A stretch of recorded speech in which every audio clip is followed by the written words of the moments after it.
Good evening.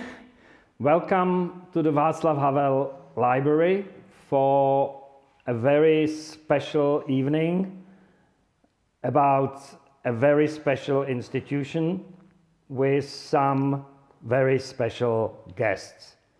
And I'm Michael Zantowski on the quote that I found in the work written by my neighbor here. It is well known that foreign ministries, universities and cemeteries are difficult to move in part for the same reason. And that is something to ponder, because since Plato's academy, universities are not just places and physical structures that can be moved around, but also repositories and sanctuaries of ideas, values, and principles that must be treated with respect. And the Flying University, as we call this evening, the Central European University, whose 30th anniversary, including the scholars who in 1209 left the Oxford University to escape the town and gown conflict between the scholars and the local people, and started a new school, which is usually called by Oxonians the other place, on the banks of the River Cam. But in the context of Central Europe, the Flying University has also a rather specific meaning, I think almost honorific, referring to the clandestine educational institutions in communist Poland and communist Czechoslovakia that existed to escape the censorship and provide space for an open intellectual debate and exchange and scholarship. And 50 years later, the Central European University continues in this tradition. Tonight with us we have, as I said, most distinguished and interesting guests, Michael Ignatieff, who's the current Central European University president and rector since 2016, who's also an author, historian, and former politician. John Shattuck, also a former CEU president and rector from 2009 till 2016, and also former US ambassador to this place, to the Czech Republic, to Prague. Josef Jařab, another former Central European University president, rector from 1997 till 1999, academician, American scholar, literary historian, translator, also a former senator. We committed some crimes together in that role. And last but certainly not least, Tereza Pospíšilová, a Czech sociologist and an alumna of the CEU. And she's the author of a very interesting work called Different from the Others, Central European University in Prague between 1990 and 1996, and other publications on the subject. And I, if you allow me, will start with Tereza, CEO. How it came about, why it came about? Yes, thank you. Please. Thank you for the nice introduction. Well, I look at the Central European University as a philanthropic project. University in the 1980s, when George Soros started supporting dissidents, intellectuals, and human rights activists in the Central European region, when he became part of these networks, and he formed himself as a philanthropist. So building on these networks, we could say communities of participation or communities of engagement. Later on, at the end of the 1980s, appeared the idea that it would be nice to have a university that would be located in the region, that would be cosmopolitan, that would stand for the values of the best values of Central Europe and liberalism and openness to the world. So I believe the first formulation of the idea appeared in 1989, before the revolutions.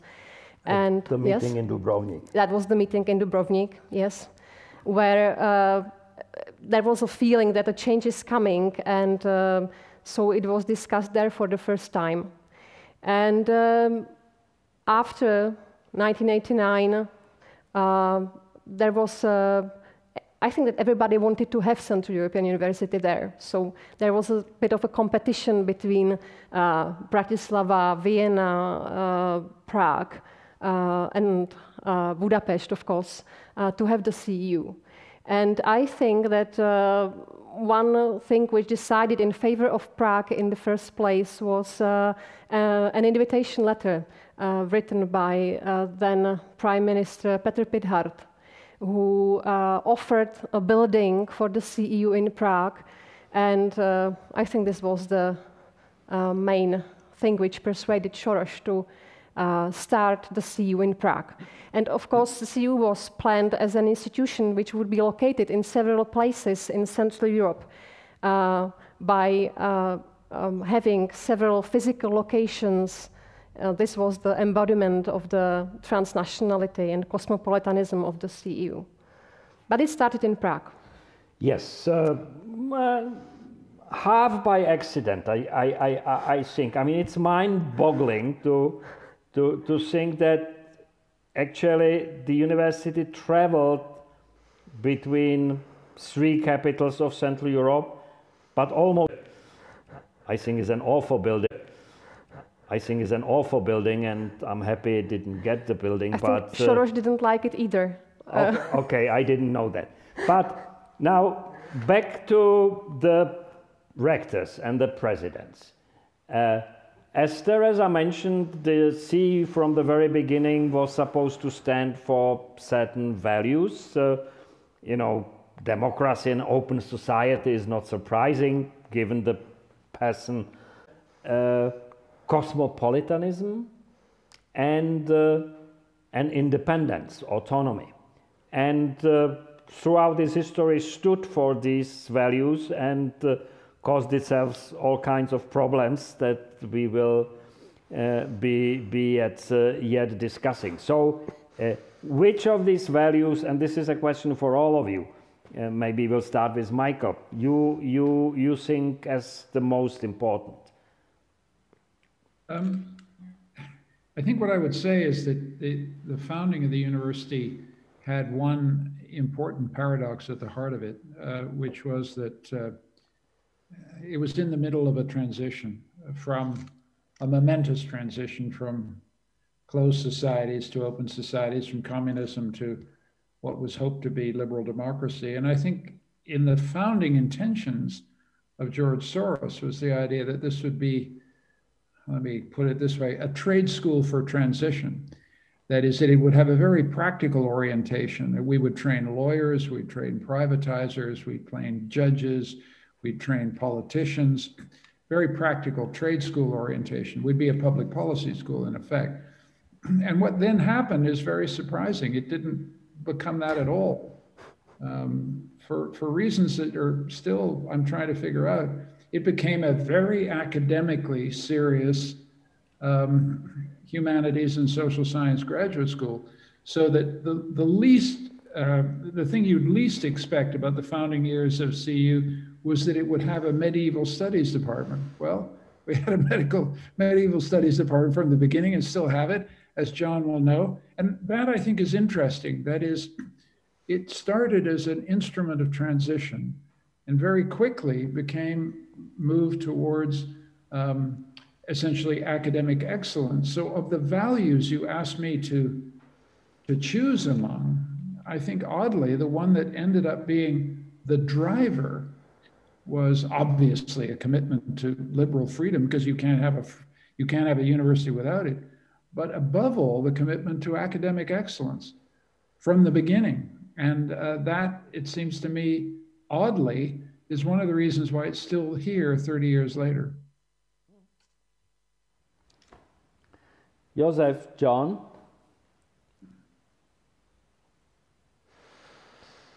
Well, I would agree. I would agree with that.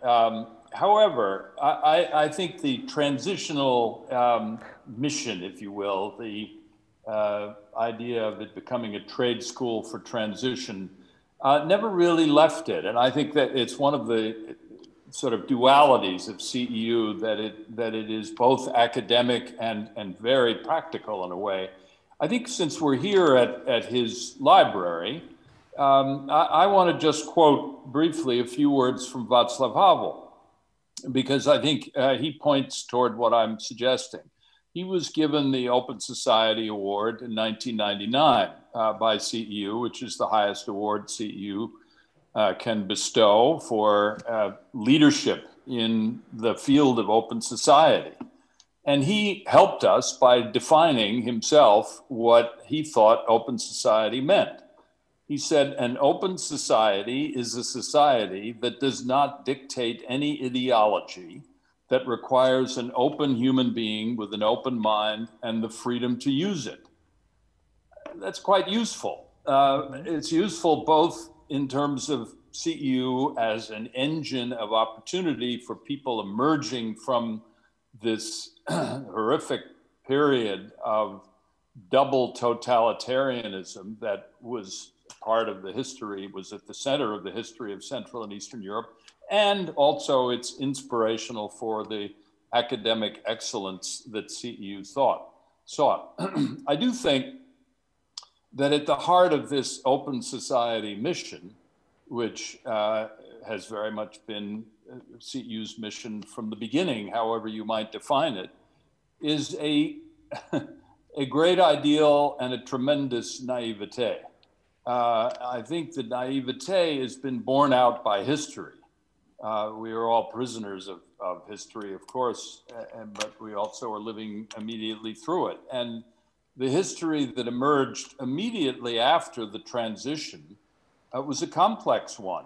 Certainly there were aspects of open society that were being celebrated initially with what I would call the forces of integration, the open borders, the opportunity for democracy and market economics to begin to flourish, the potential for reintegrating Eastern and Western Europe, the rise of the communications revolution. These were all sort of, in a sense, open society ideals being realized. And our colleague and friend, Francis Fukuyama, famously said, we may be at the end of history if all of these ideals are fully realized. But actually equally powerful and rather dominant over the next 30 years were what I'd call the forces of disintegration, the loss of the social safety net and the brain drain that took place very soon after the changes occurred,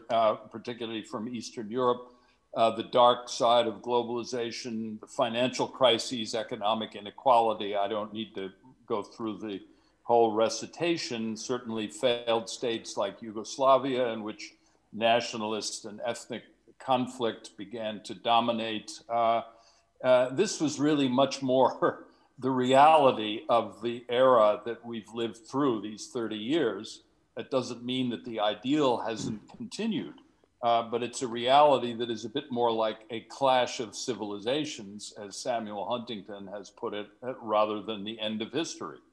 So what we've seen over this long period is it is what happens when these two forces, integration and disintegration, collide. And what we've seen is the development of some degree of identity crisis among Europeans and now Americans, the rise of nationalism and populism, and the desire in some ways for a strong man to come along who can solve all these problems. And enter Václav Klaus and Viktor Orban, who have both played significant roles in the history of CEU over these last 30 years.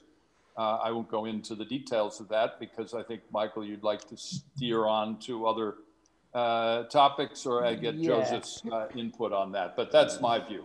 Well, thank you, John. No, I was just wondering whether we're not getting a little ahead of the story.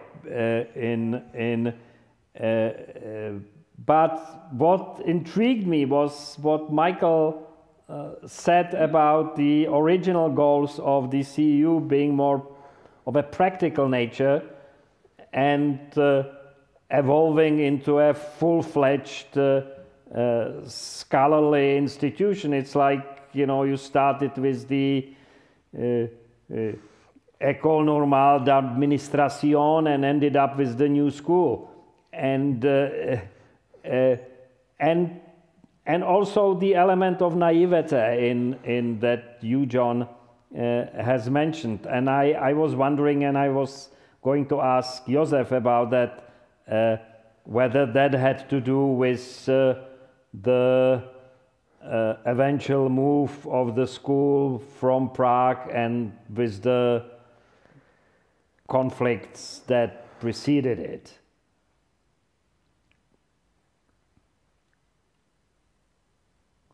Well, I think that now at the 30th anniversary of the existence of CEU, we should probably look into the very complicated and complex moments of transition from the advantage of those 30 years also.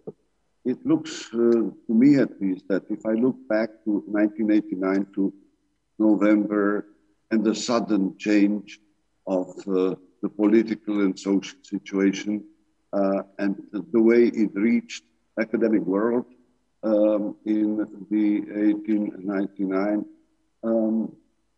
I think that from the distance it's sort of clear that there were 4 beacons of promises of freedom, of democracy, promises of a change that would make sense and would be logical and would liberate the society and academic institutions from the straitjacketed, ideologically straitjacketed situation that we had been in 1989. The 5 beacons, to me, always were represented by Ronald Reagan, by the Pope, Gorbachev, and Soros. Open society that wanted to change the situation in a way so that it could grow from within and create free products of thought by the academy. Now, the very, very difficult situation of coming into that still straitjacketed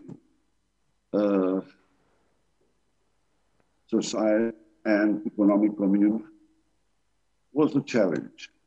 It was a challenge to George Soros. However, he, I think, taking ideas about open society from Popper, did not want the Central European University, an institution, as other universities were institutions. He wanted to create an area of free thinking, of free thought, etc., not an institution. I personally had quite a few, I would not call it quarrels, but debates with George. What do we do? What shall we do with the Central European University within the context of universities and academic sort of changes or changes in research in Central and Middle Europe or in Europe at large? Well, I had to tell him that maybe we do not want to institutionalize, but of course the students, having passed the final exams and entering into the world of jobs, etc., would like to have proof that they have absolved, that they have sort of graduated from somewhere. This is what he did not like to talk about. Later, so I think the 3 years that I've spent in Budapest and Warsaw, because part of the time it was still Warsaw, with Central European University, I tried hard to institutionalize it, which I wanted, and I thought that it could be done without formalizing it to the extent that would take away from the freedom, from the area of freedom. I tried to sort of a few things, like for instance, to elect a Senate that would represent students, teachers, and all other people. And this is what the current university in Budapest did not really like so much, because the Senate was composed of heads of department. And they felt that this is something that they got for the rest of their existence. So this was my first sort of, but then I tried also to tell George, or persuade him that we ask for the Middle States recognition of the university, which we did in 98. We asked for it. And one very, very nice thing of Rector Elkanah was something that is not so much seen in this country, and maybe in other countries as well. He invited me for the announcement that the Middle States accreditation was received. And I said, because I didn't do the work, you did the work, come and tell the students. So this was really a very friendly, open-hearted sort of gesture that was made by Yehuda Elkanah. Yeah. Your predecessor and my follower, right? So I don't know whether I answered your question, No. Michal. If you answered all my questions, we would finish now. So it's just as well that we have more questions to come. And you know, one of the questions I have, Joško, and that's for all of you again, is you know, some of the reasons the Central European University experienced in Prague were rather prosaic. You know, some of them were personal. Prime Minister Klaus could not stand George Soros, and I think it has not changed to this day.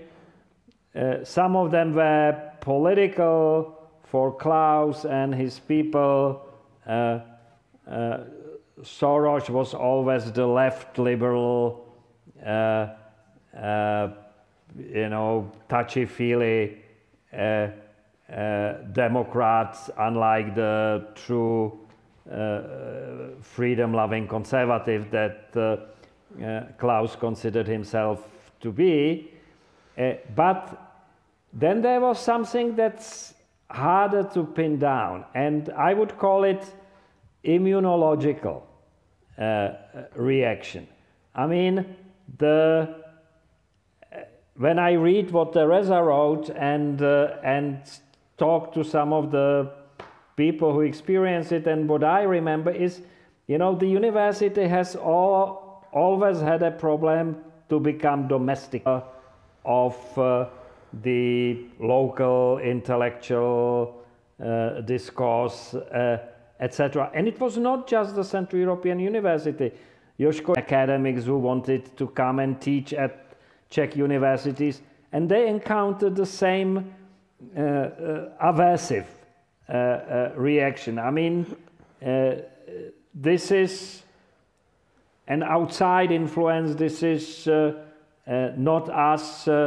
We doing fine, thank you, as we are, and it created problem, and I think it also created problems in Budapest. And am I just imagining it, or is there something to it? I'd like to register a slight dissent. I don't know what John would think about this, but one of the things that's burned into my memory is when we were put under pressure by Orban.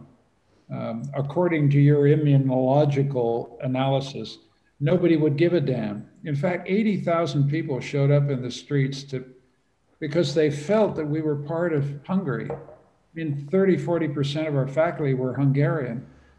John was one of the people who lured a lot of people back to Hungary from foreign posts because they wanted to teach in a free institution in Hungary. Part of the tragedy of CU's expulsion was not that we were immunologically rejected by the society. We were attacked by the government. And the same thing with Václav Klaus. I don't want to, it seems to me that Klaus throws, CU out of Prague, but it doesn't follow from that there's some immunological rejection by Czech society of this kind of university. I mean, that would speak very poorly to Czech society, just as it would speak poorly to Hungary. And I just don't think that's true. I think what happened, in fact, is that CU was pretty energetic about implanting itself. For example, in Hungary, which is the only place I know, we got Hungarian accreditation. We kept getting Hungarian accreditation. They said we were the best university in the country, which we damn well were. I don't feel we've ever been exiles or emigres or a foreign body in these places. I think part of the success of CU over 30 years, which we actually got anchored. And then we got attacked by some political opportunists from the conservative right. The rejection was political. It wasn't immunological at all. Michael, yeah, I apologize. When I said what I said, I really meant the Prague phase of the history of the university, and also the Bratislava prehistory. If you read what some of the people in the decision-making positions were saying at the time, it's clear that it was this kind of a reaction, but it was a political reaction. It was never a reaction of the society at large. I will give you that. Teresa.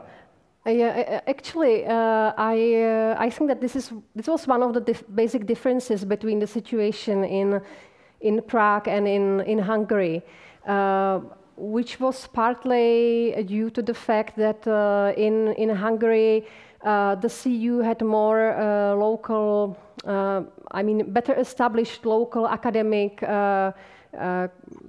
collaborators or partners. People who taught at the CU were at the same time well located in Hungarian academy. They were established academicians. In the Prague CU, this did not happen. When you compare the Prague CU and the Budapest CU at the same time, you can see that in Prague CU there were most heads of the departments were foreigners. Among the teaching staff also, it was very international.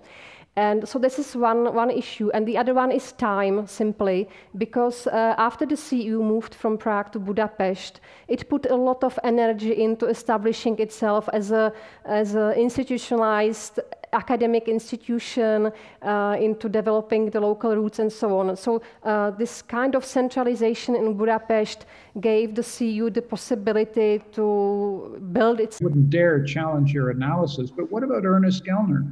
There's a Czech who goes back to Prague and teaches at CU, and he's thinking, I'm coming home. Yeah. There's nothing foreign about Ernest Gellner. I mean, he's as Czech as they come. Yeah, you are right.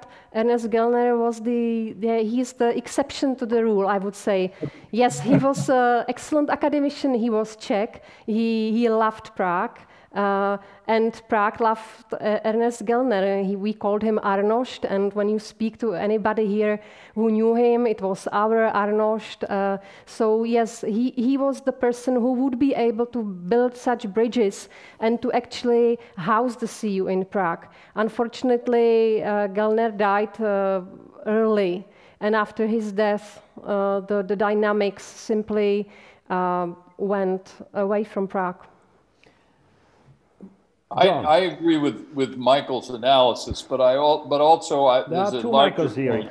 Thank you. You've been debating, and I agree with the current rector's view regarding immunization. So in any event, I do think there's a larger issue here, which is that it is, and in this respect, I somewhat agree with you, Michael Jantovsky. There is this sense, and it has been something of a ghost that's been haunting CEU from the very beginning, that it is an outside body, that it's something that has come in and, in a sense, been imposed both in terms of its funding and its organization and its ideology. Now, there are also, and I think CEU has done a great deal over the years in Hungary in particular, to create ties with the society in which it's operating. And many of those ties are literally the ties of people who are teaching at CEU, who are Hungarian themselves, Hungarians who return, many of them did during the time I was there. So there's no question that those connections with the society exist. But nonetheless, the fact that, and this gets back to the open society mission and the way it was defined by Havel in the sentence that I read early on, I think it has been possible for political opportunists in the era of growing national populism and, in a sense, rejection of some of the broader themes of open society, it's been possible for them to target CEU as an externally imposed entity, both intellectually and literally in terms of its funding. And that's been a problem from the very outset. I think we've done a great deal over the years in Budapest to connect, as I said earlier, CEU with the society, and many Hungarians, all those people who came and supported CEU, and Michael was at the barricades trying to defend it against Orban's regulatory repression.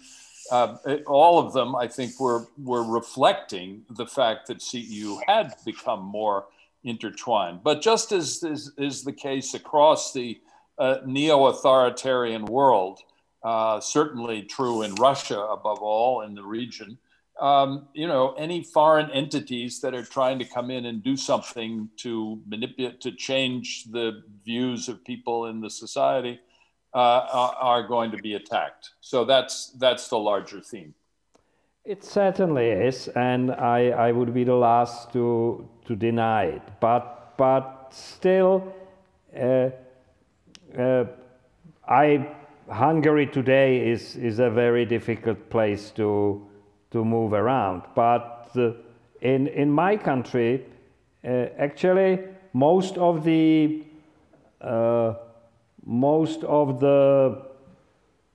NGOs and institutes and organizations that initially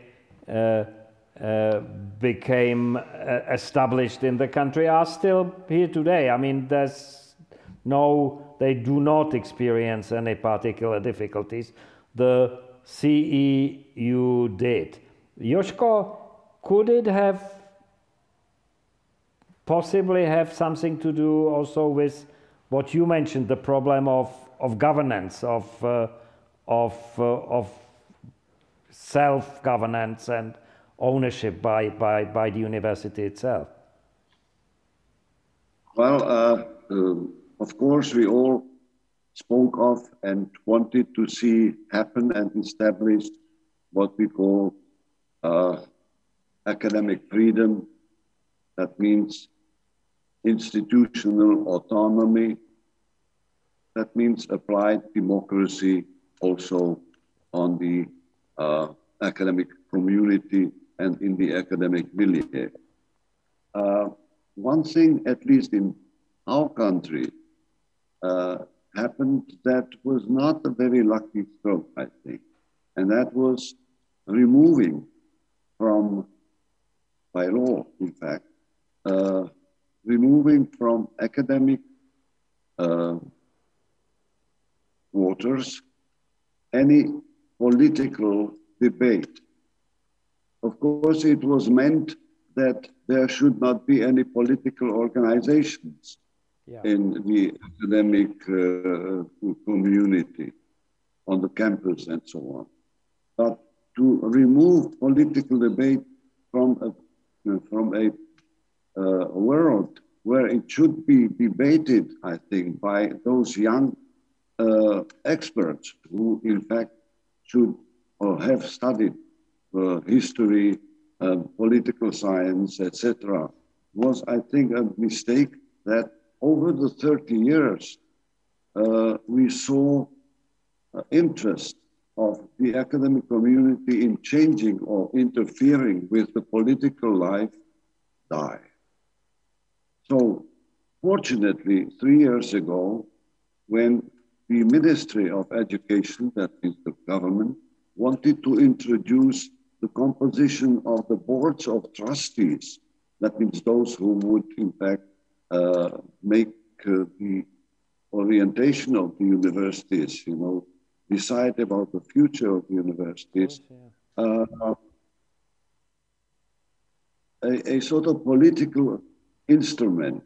They wanted to be on the board of trustees, former or politicians, people from industry, etc. And they said, look, in America, it's also working. Well, the situation is not comparable, I think. And the situation here, fortunately, in fact, awoke the students to say, we are not a commodity. And we will not be simply part of a business world.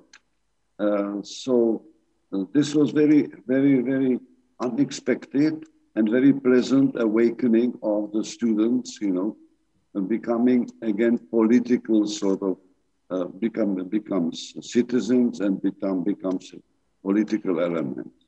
Yeah. So this is something, you know, that is developing now, but the forces that you have been mentioning against the Central European University are forces against also liberalism, are forces against the open society, etc. It's not only Mr. Klaus who should not even be talked about anymore, because if history could forget about him, that would be very, very, very good indeed. I remember during his time, when he was in politics, it was the rectors of all Czech universities gathered at the meeting in Prague, and Minister of Education Peďa, who was very, very close to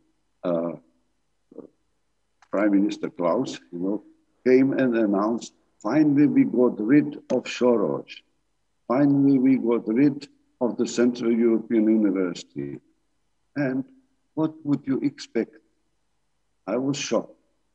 Most of the rectors applauded. I then spoke to some of them, and they said, well, you see, Soros is taking all the best teachers because he can overpay them, so he's taking them away. And we need them for the transition that he's talking about. So he was one thing that was going on for some time. I think this is what has disappeared. And then there is the whole story, a very, very telling story of the idea that we create a European university. We have a Central Europe and then we create a European university. And I had a board already It was Mr. Geremek who was in fact to be the first rector of this university. And you may have heard about that. 1/3 was to be given by Mr. Soros, 1/3 was to be given by the Polish government, and that was the land, and 1/3 was to be given by the European Union. It did not happen. And if you go into the history of the idea, why did European university not happen? You would feel that this was not friendly, but rather hostile reasons that prevented it from happening. So,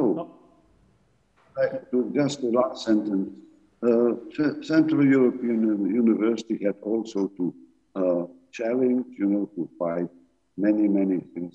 But this was part of its mission. This is what I thought we should take as our mission, and our message, to fight against these forces, because these forces are really, or were really, forces from the previous era before 1989. This is how I always felt. Thank you. Yes, absolutely. And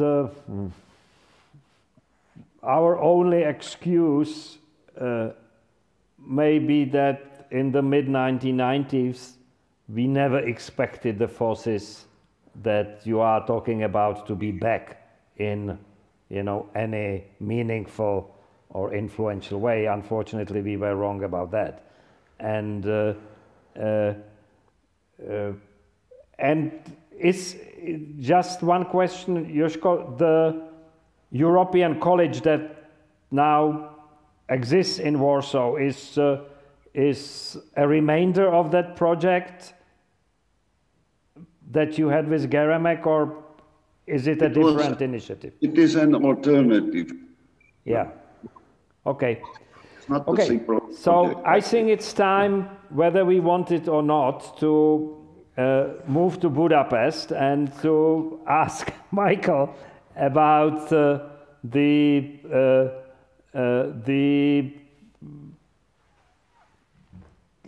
roots of the conflict with the Orbán government and what brought it to a head, and goals and the values of the university, you think, or was it a usual mix-up of things? I don't think it was inevitable, and I think that one of the good things I inherited many good things from my predecessor, but one of them was he had done a lot of political work with the regime. The regime had been in power since 2010, and I came on the scene in 2016, and by then, John had a list of members of the Fidesz government or former members of the Fidesz government or advisors of the Fidesz government who were very, I think John had built up a good relationship with Fidesz. What then happened is that Donald Trump won the election in November. And I think it's very important to emphasize the international dimension here. From one day to the next, I felt the temperature go from, warm to frigid with the Fidesz politicians. And that Christmas of 2016, Orbán gave a speech in which he said, "My objective is to drive George Soros out of Hungary. That's what my election campaign is going to be about." It wasn't a marginal issue. Soros was the issue for the 2016 campaign. He was urged to do this by Republican campaign advisors from New York. So this has a very large international dimension. And by March 2017, they'd introduced this legislation which essentially tried to make us illegal. We then fought back very hard. And as I said, got really a groundswell, both of international support, but also national support from people who thought this was outrageous. I mean, Hungary has a great intellectual and academic tradition, just as Czech Republic does. And these people don't need to be told when a government's attacking a university that it's bad for everybody, not just for little old CEU. So we had a tremendous amount of support. And we kept fighting with them, and we then tried to seek a solution. Orbán was not interested in a solution because He was running an election campaign in which Soros was public enemy number one.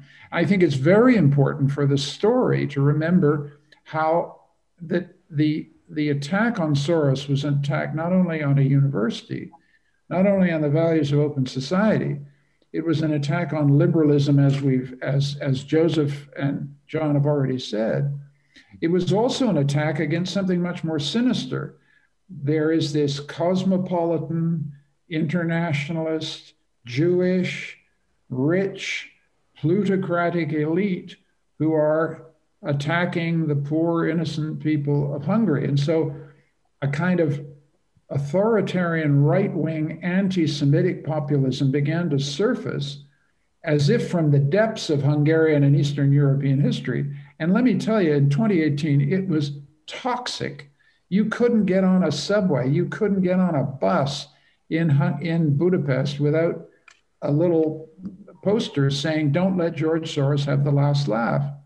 Well, this is a very old trope in the history of Central Europe and in the history of fascist Europe. That is, the Jews are laughing at us. And they reprise this entire apparatus, discredited apparatus of the 1930s, and then had the extraordinary effrontery to go to you when you said, "Look, this is very anti-Semitic." They said, "How dare you call us anti-Semites?" So something new emerged in the political culture of Eastern Europe in this attack, which is an anti-Semitism that reprised every discredited and disgraced trope of the 1930s, recast it in 21st century language, borrowing some of the kind of anti-capitalist left, and then topped it off by saying, "Some of my best friends are Jews." I mean, that Orban will get furious if you say he's anti-Semitic. He says, "I give money to synagogues. I have Jewish friends." What are you talking about? All of that's true, but it is also true that he uses every single vicious anti-Semitic trope in the lexicon of European politics. And we were caught up as a university in this avalanche. And he won an election in 2018. And by that time, we decided the only safe place we could go was to Vienna. And so we've maintained a base in Budapest, but we've now reestablished ourselves in Vienna and had a very good welcome here. And the damn place will be going in another 30 years. The one thing I don't want this gathering to end up with is a sad story about sad old CEU. CEU is actually in pretty good shape, thanks to John's leadership and a great team. But we were really mugged politically. And it's important to understand that mugging, because believe me, it could happen again in the Czech Republic. It could happen in Poland. It could happen anywhere. And there's something wicked in the political climate of Europe that has surfaced that must be denounced every time we see it. Oh, I fully agree. The last time I was in Budapest, I had some experience and saw something of what you just described, and it's scary. I cannot imagine that something like this would be going on in here, but this is a mistake that many of our ancestors had made before, and we should never make it again. But we have about 10 minutes left, and so I was leaving those aside for the optimistic ending of the story. So now you are in Vienna. There are students from more than 100 countries around the world attending the university. What are your plans? Do you want to keep it as a region-based university with a global outreach, or do you want to remake it into a fully global institution? Yeah, it's a great question, and I'm sure John will have an interesting perspective on this. My view of this, and this event is a very good opportunity to say this. one of the things that has fallen away in Central European universities' mission, I think, is its engagement with the Czech Republic, its engagement with Slovakia, its engagement with Poland. We're called the Central European University, but Central Europe has, in a sense, re-provincialized or renationalized in a very dramatic way. We have much less connection with Prague, with Warsaw, and with Bratislava than I would like. And I'm hoping, in fact, that the move to Vienna makes it easier for us to reconnect to this region. We're now closer to Prague. So if there's any Czech student watching this show, I hope you'll, come on in. We would love to see you. The globalization of CEU has been a great thing, and it happened under John's watch, and it's wonderful. But I'm a little worried that we'll lose our anchoring in this region, because this region is the heart and soul of the university, and we're really pretty good at thinking about this region, and we want to teach people in the region to be leaders and sustainers of democracy in this region. So I don't want us to go global and lose our connection to this locale. And I rather regret the ways in which, partly because of our crisis in Hungary, our connections to Prague, to Warsaw, and Bratislava are not as strong as they should be. Yes. John, before I let you speak, let me ask Joška if you have a light, Joška, and soon we will not see you at all. Can you? John. We certainly don't want that to be the ending of CEU, that we all fade into the darkness. So Josef has managed to come back. Thank you. No, I think CEU has a bright future and a bright present. And we're throwing kudos here in different directions, but I want to especially credit Michael Ignatieff for an extraordinary period of struggle and survival and excellence. CEU has not lost a step, as I see it, from the regular reports I get about its academic performance and its ability to recruit people from not only the region but around the world. And I think it will flourish in Vienna.